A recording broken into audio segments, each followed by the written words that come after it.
الحمد لله رب العالمين والصلاة والسلام على سيد الأنبياء والمرسلين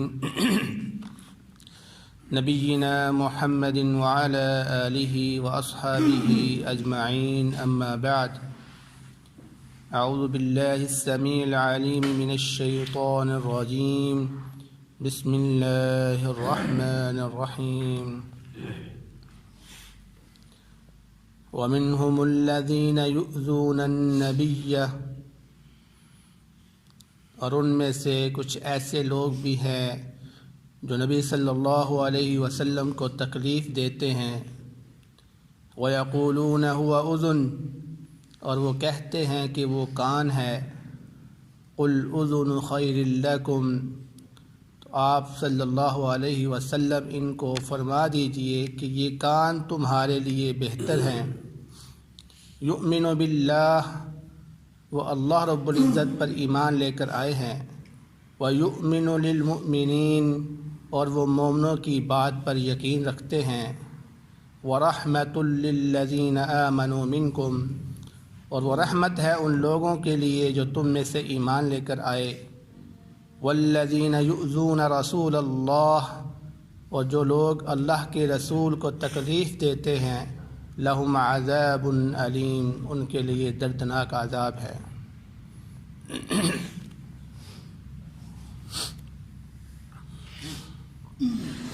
سورۃ التوبہ کی آیت نمبر 61 آپ کے سامنے تلاوت کی گئی ہے۔ اس آیت سے پہلے اللہ رب العزت زکوٰۃ کے مصارف کو بیان کر چکے ہیں اور اس آیت میں دوبارہ منافقین کی چلاکیوں کا ذکر بیان کر رہے ہیں اور فرمایا کہ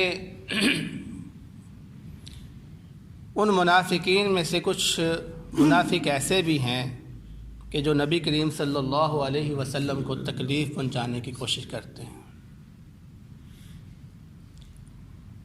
عرب کے اندر ایک اصطلاح استعمال کی جاتی ہے جس کو اللہ رب العزت نے اس آیت مبارکہ کے اندر متعارف کروایا ہے اور وہ اصطلاح یہ ہے کہ کسی آدمی کو کان کہنا۔ کان سے مراد وہی کان ہے جس سے ہم سنتے ہیں۔ تو امام زمخشری رحمہ اللہ فرماتے ہیں کہ جب وہ کسی کو کان کہتے تھے تو اس کا مطلب یہ ہوتا تھا کہ وہ آدمی ہر ایک کی بات کو سننے کے بعد اس پر یقین کر لیتا تھا۔ اسی طرح عرب کے ہاں ایک دوسری اصطلاح بھی استعمال ہوتی ہے جس کو آنکھ کہتے ہیں اور عربی کے اندر اس کو عین بولتے ہیں۔ جس طرح کان کو عربی کے اندر اذن بولتے ہیں تو اللہ رب العزت نے اس آیت مبارکہ میں لفظ اذن استعمال کیا ہے۔ تو اس طرح عرب لوگ آنکھ کا بھی استعمال کرتے تھے جس کو عربی کے اندر عین کہتے ہیں اور اس کا مطلب ہوتا ہے جاسوس۔ یعنی جاسوس کا کام ہوتا ہے کہ وہ ہر ایک پہ نظر رکھتا ہے، تو نظر آنکھ سے رکھی جاتی ہے اس لیے اس کو آنکھ کہتے تھے۔ اس کا عربی ترجمہ ہے عین۔ تو کان یہ بھی اصطلاح ہے جس طرح عین اصطلاح ہے۔ تو منافقین نبی کریم صلی اللہ علیہ وسلم کو کان کہہ کر بلاتے تھے کہ یہ کان ہیں۔ مطلب ان کا کیا ہوتا تھا کہ یہ کان کے بڑے کچے ہیں، یعنی یہ بصیرت والے نہیں ہیں۔ جو بھی شخص ان کے پاس آتا ہے ان سے باتیں کرتا ہے اور یہ یقین کر لیتے ہیں۔ ان کو پہچان ہی نہیں ہوتی کہ کون میرے ساتھ جو ہے نا وہ جھوٹ بول رہا ہے، کون مجھے دھوکہ دے رہا ہے اور کون سچ بول رہا ہے۔ یہ منافقین نے اس لیے کہا، وہ کہتے ہیں کہ ہم جب بھی اللہ کے نبی کے پاس گئے ہم نے ہمیشہ جھوٹ ہی بولا ہے اور ہمیشہ ان کو دھوکہ ہی دیا ہے، لیکن کبھی بھی انہوں نے ہمیں نہیں پہچانا کہ تم جھوٹ بول رہے ہو، تم بہانے تلاش کر رہے ہو۔ ہمیشہ ہماری بات پر انہوں نے یقین کیا ہے۔ تو اللہ رب العزت اس جگہ پر فرما رہے ہیں کہ قُلْ أُذُنُ خَيْرٍ لَكُمْ کہ اے نبی صلی اللہ علیہ وسلم آپ ان سے فرما دیجئے کہ میرا کان ہونا ہی تمہارے لیے بہتر ہے۔ مطلب یہ ہے کہ اگر میں تمہارا مواخذہ کرنا شروع کر دیتا تو پھر آج تم یا تم میرے ہاتھوں سے قتل ہو جاتے یا تم اس مدینے سے باہر نکال دیے جاتے۔ تو یہ میرا کان ہونا ہی بہتر ہے تمہارے لیے کہ تم اس وقت مدینہ کے اندر بس رہے ہو اور تم زندہ سلامت ہو۔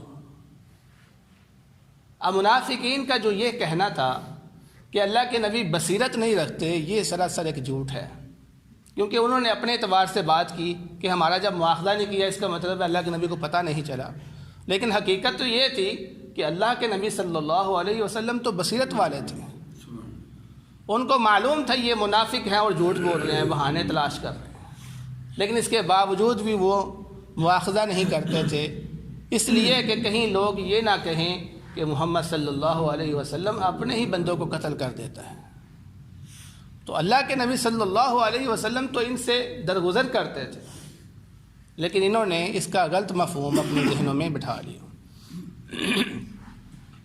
تو فرمایا یؤمن باللہ، وہ نبی صلی اللہ علیہ وسلم تو اللہ پر ایمان لے کر آنے والے ہیں، وَيُؤْمِنُ لِلْمُؤْمِنِينَ، اور وہ مومنوں کی بات پر یقین رکھتے ہیں، وَرَحْمَةٌ لِلَّذِينَ آمَنُوا مِنْكُمْ، اور تم میں سے جو شخص بھی ایمان لے کر آئے گا اس کے لیے وہ رحمت ہوں گی۔ یعنی یہاں پر خطاب منافقین کو ہے کہ اگر تم میں سے بظاہر کوئی ایمان لے کر آتا ہے، اگرچہ اس کے دل میں نفاق ہو، لیکن اللہ کے نبی صلی اللہ علیہ وسلم ظاہر کو دیکھتے ہوئے اس کے لیے رحمت ہی بنیں گے، اس کے لیے کان ہی بنیں گے، یعنی اس کا مواخذہ نہیں کریں گے۔ یعنی اگر تمہاری پکڑ نہیں کرتے وہ تو اس کا مطلب ہے وہ رحمت ہے تمہارے لیے، ورنہ تمہارا مواخذہ کرتے تمہیں فوراً قتل کر دیتے ہو۔ فرمایا والذین یؤذون رسول اللہ لہم عذاب علیم، اور یاد رکھو کہ جو شخص اللہ کے رسول کو تکلیف دیتا ہے اس کے لیے دردناک عذاب ہے۔ اگر فرمایا یحلفون باللہ لکم لیرضوکم، وہ اللہ کی قسمیں اٹھاتے ہیں تمہارے لیے تاکہ وہ تم کو خوش کریں، واللہ ورسولہ احق ان یرضوہ، اور اللہ اس کے رسول زیادہ حق رکھتے ہیں یہ کہ ان کو خوش کیا جائے، ان کانوا مؤمنین، اگر وہ مومن تھے۔ منافقین کا عمل یہ تھا کہ وہ جب بھی اللہ کے نبی سے دور ہوتے یا مسلمانوں سے دور ہوتے تو اپنی مجلس جب وہ بیٹھتے تو اس میں وہ مسلمانوں کے خلاف اور اللہ کے نبی کے خلاف باتیں کرتے تھے، اور ان کی یہ باتیں جب مومنوں کو پتہ چلتی تو پھر وہ ان کے سامنے قسمیں اٹھا اٹھا کر ان کو راضی کرنے کی کوشش کرتے تھے، اللہ کے نبی کے پاس نہیں آتے تھے، صرف مومنوں کو ہی خوش کرتے تھے قسمیں اٹھا اٹھا کر۔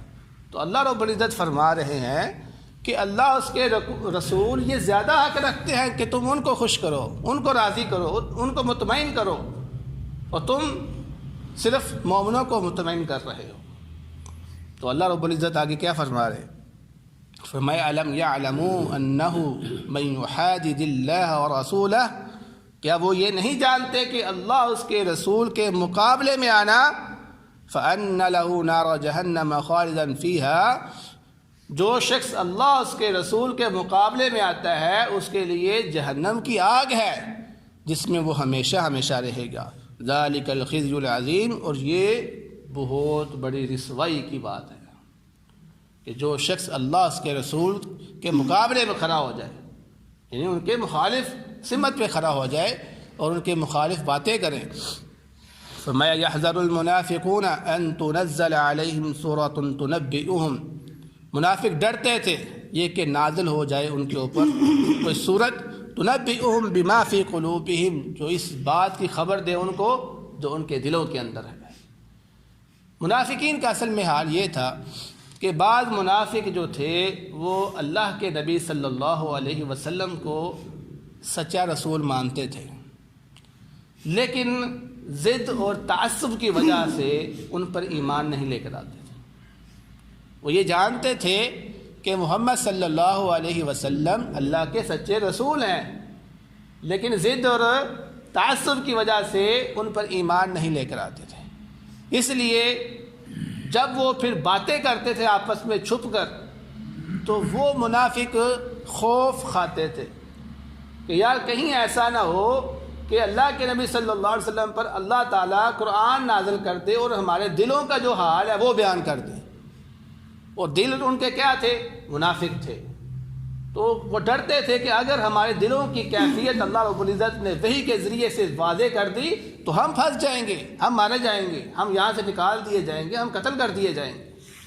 تو اللہ رب العزت کیا فرما رہے ہیں آگے؟ اللہ رب العزت فرماتے ہیں قُلِ اسْتَهْزِئُوا، آپ ان سے فرما دیجئے کہ تم مذاق کرو، مذاق اڑاؤ جتنا اڑا سکتے ہو. ان اللہ مخرج ما تحذرون، بے شک اللہ رب العزت اس چیز کو ظاہر کر کے ہی رہے گا جس سے تم ڈرتے ہو. یعنی جس چیز سے تم ڈر رہے ہو اس چیز کو اللہ رب العزت ایک نہ ایک دن ظاہر کرے گا، لیکن اس کا وقت ابھی نہیں آیا.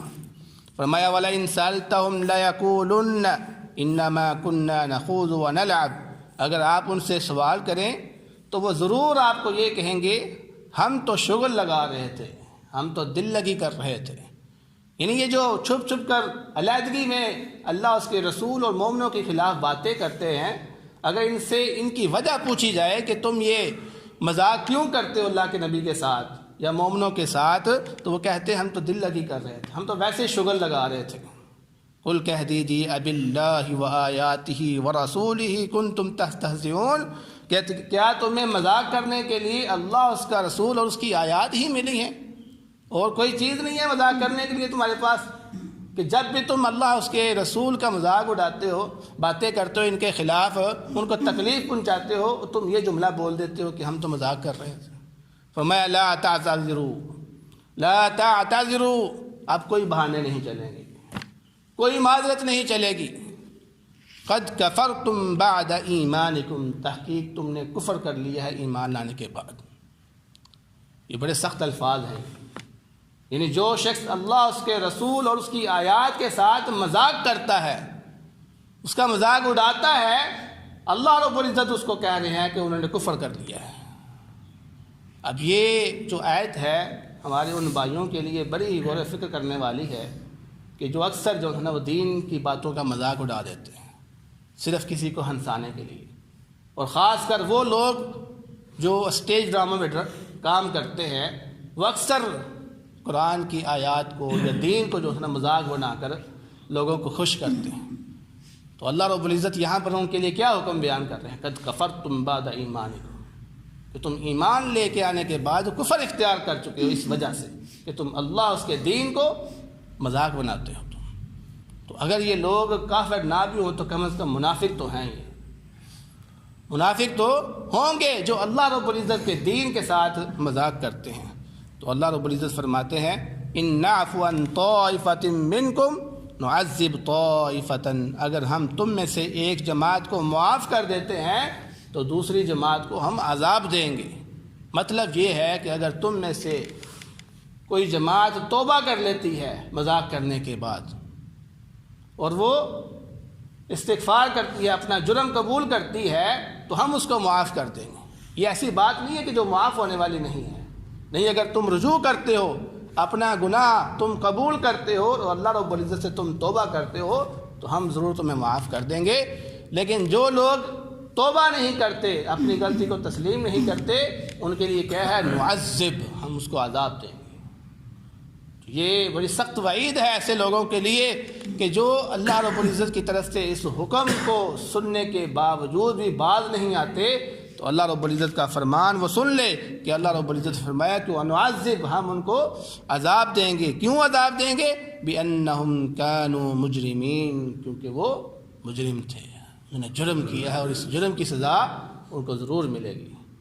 اس سے ثابت یہ ہوتا ہے کہ ہمیں کبھی بھی اللہ اس کے رسول یا دین کے ساتھ مذاق نہیں کرنا چاہیے. اور اگر ہم کسی کو دیکھیں بھی کہ وہ دین کا مذاق اڑا رہے ہیں تو اس کو منع کر دے، بھائی میرے بھائی یہ کام نہیں کرو. یہ کام بڑا سخت ہے کیونکہ اللہ رب العزت نے بڑی سخت وعید اس پہ نازل کر دی ہے. تو دعا ہے اللہ رب العزت سے جو سنے ہم اس پر عمل کرنے کی توفیق عطا فرمائے. وما علینا